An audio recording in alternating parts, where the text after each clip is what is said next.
Secret affairs, political scandals, love triangles, power, betrayal, and at the center of it all, her face. It's the same face that once ruled the runways of Versace, Chanel, and Dior. The same face that now appears in plastic surgeon requests from Gen Z clients who don't ask for Kate Moss or Christy Turlington, they ask for Carla Bruni. Imagine this. Paris, winter night, flashbulbs explode outside the Élysée Palace. Inside, France's First Lady is smiling in dove-gray Dior, the very picture of composure.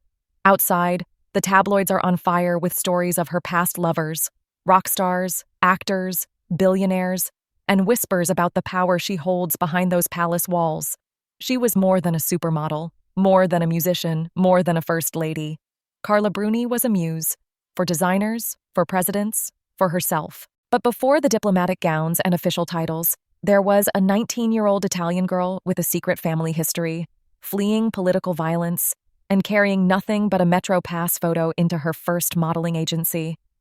You think this is just another pretty face story? Wait until you see what comes next. Carla Gilberta Bruni Tedeschi was born on December 23, 1967, in Turin, Italy. Her grandfather had founded CEAT, a tire company that made the family fortune. Her father, Alberto Bruni Tedeschi, was more than an industrialist. He was a classical composer and obsessive art collector who could discuss the stock market and Stravinsky in the same breath. Her mother, Marisa Borini, was a concert pianist. Carla's childhood home was a stage for culture, chandeliers over piano practice, guests who were painters, conductors, and writers. But for all its elegance, there was emotional distance. Our parents weren't the type to spend time with children, she would later say, a comment that sounds casual until you learn the secret. In 1996, as Alberto lay gravely ill, he looked at her and quietly said, "I'm not your genetic father." No drama, no shouting, just fact. Her biological father was Maurizio Remmert, a guitarist from another wealthy family, 19 years old when he began a 6-year affair with her mother. Carla didn't feel betrayed. In her words, it wasn't a shock, and that's how I knew it was true. But before that revelation, there was fear. In 1975, when Carla was 7, Italy was in turmoil. The Red Brigades, an armed, far-left group, were kidnapping wealthy families. Threats came too close. The Bruni Tedeschis packed their lives and fled to Paris. In Paris, Carla attended an Italian school, earned her French baccalaureate, and enrolled in architecture. But she wanted freedom. Financial, emotional, complete independence from her family's orbit. At 19, her brother's girlfriend, a model, looked at her and said, "You should try it too." She walked into City Models with no glossy portfolio, just the tiny photo on her Paris Metro Pass. No connections, no plan, only raw presence. And that was enough. The agency signed her on the spot. What happened next didn't just change her career. It would turn her into one of the most photographed, most talked about women of the 1990s. Her first big break didn't happen on a runway. It happened in black and white. In 1987, just months after signing with City Models, Carla's photo landed on the desk of Paul Marciano, president and creative director of Guess.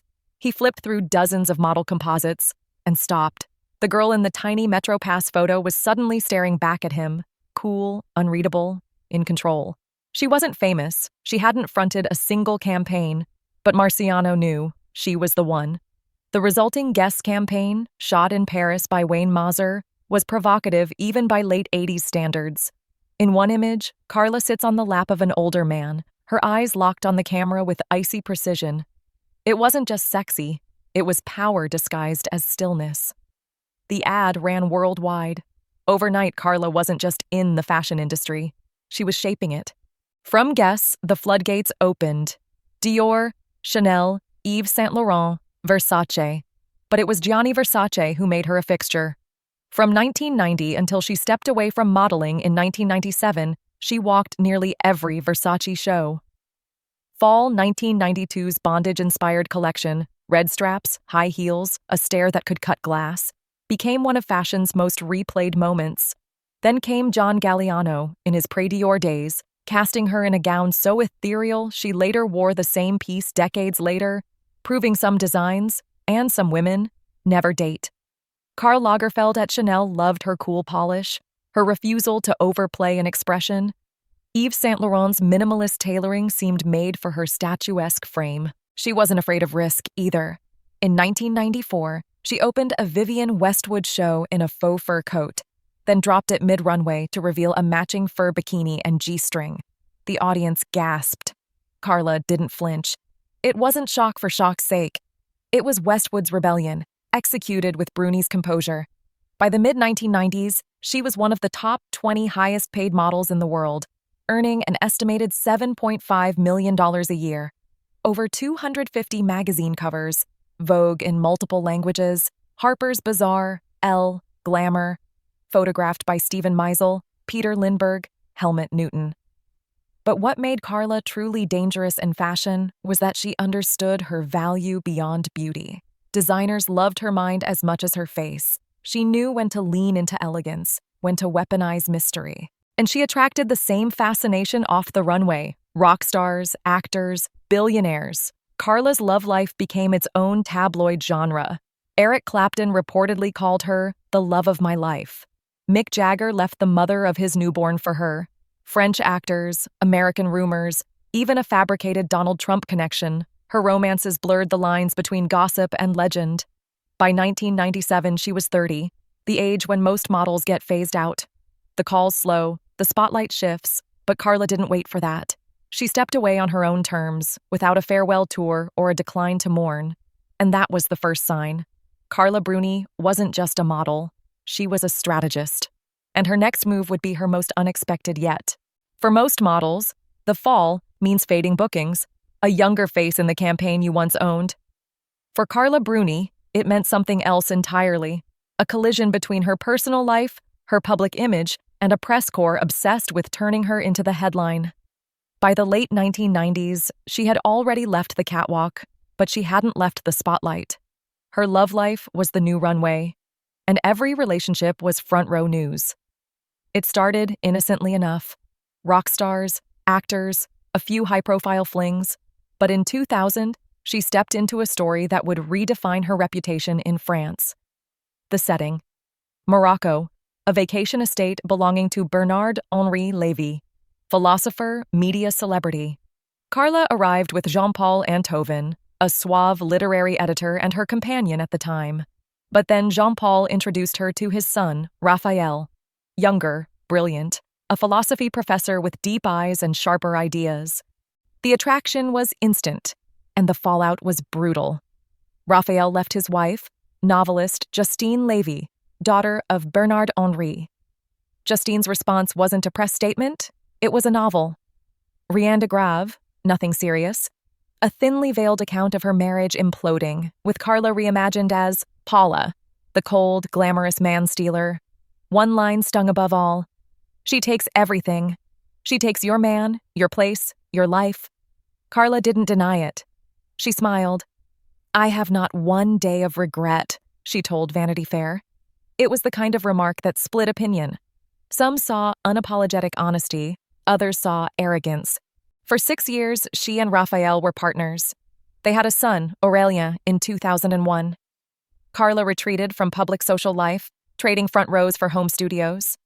She began writing songs, recording with her ex, Louis Bertignac of the French rock band Telephone.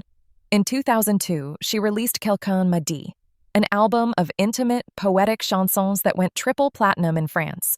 Critics who'd mocked the model-turned-musician were forced to admit Carla could write and she could sing. But Parisian society has a long memory. The Paula image lingered, a permanent subplot in her public identity. And just as the gossip quieted, she was about to step into a far more intense arena, one where every past photo, every lover, every whisper could be used as a weapon. In November 2007, at a dinner party, Carla met Nicolas Sarkozy, freshly divorced, newly elected president of France. He wasn't her type. She wasn't his usual arm candy. But the chemistry was undeniable. Weeks later, paparazzi caught them strolling through Disneyland Paris, the president and the supermodel arm in arm. France's political press and gossip columns lost their minds. 11 weeks after meeting, they were married in a private ceremony at the Élysée Palace. Suddenly, Carla Bruni, the woman who once told interviewers she preferred polyandry to monogamy, was First Lady of France. And that's when the real scrutiny began. Just weeks into her new role, a nude photograph from her modeling days resurfaced in British tabloids, timed perfectly with her first state visit to the UK. The headline sneered. This time, she remembered to wear clothes. Carla didn't flinch. She stepped off the plane in a dove-gray Dior suit and pillbox hat, evoking Jackie Kennedy with military precision. Within hours, the nude scandal was forgotten. The press was too busy raving about her style. Still, critics circled. Her foundation's website came under fire for its €400,000 budget, funded partly by public money. She was accused of being the bling-bling first lady in a presidency already criticized for ostentation. In 2010, after she signed an open letter supporting an Iranian woman sentenced to stoning, Iranian state media retaliated with a vicious smear, calling her a prostitute who deserved death. Through it all, Carla remained unshaken in public, but her position was precarious. In France, first ladies have no official role or mandate. Every gesture, every trip, every outfit was read as a statement. And with a past as public as hers, every story risked being weaponized. By the time Sarkozy's presidency ended in 2012, Carla had weathered 5 years of constant scrutiny, political backlash, and international scandal. She left the Élysée with her image intact, at least on the surface, but the French press had branded her forever, glamorous, polarizing, and impossible to ignore. And while the palace doors closed behind her, a new chapter and new controversies were waiting. When Nicolas Sarkozy left the Élysée Palace in 2012, many expected Carla Bruni to retreat quietly into private life, a graceful exit from the political spotlight. But Carla had never been just someone's plus one. She had always been her own headline. Within months, she was back in the recording studio. Her 2013 album, Little French Songs, was a lighter, more playful reflection of her life after politics. Part love letter to her husband, part return to her roots as a songwriter. She toured small, intimate venues instead of stadiums, her smoky voice filling concert halls in Paris, London, New York. The image shift was deliberate, from first lady to artist again. But she wasn't entirely leaving the fashion world behind. In 2017, nearly 20 years after stepping away from the runway, Carla made a surprise return at the Versace Spring-Summer Show in Milan.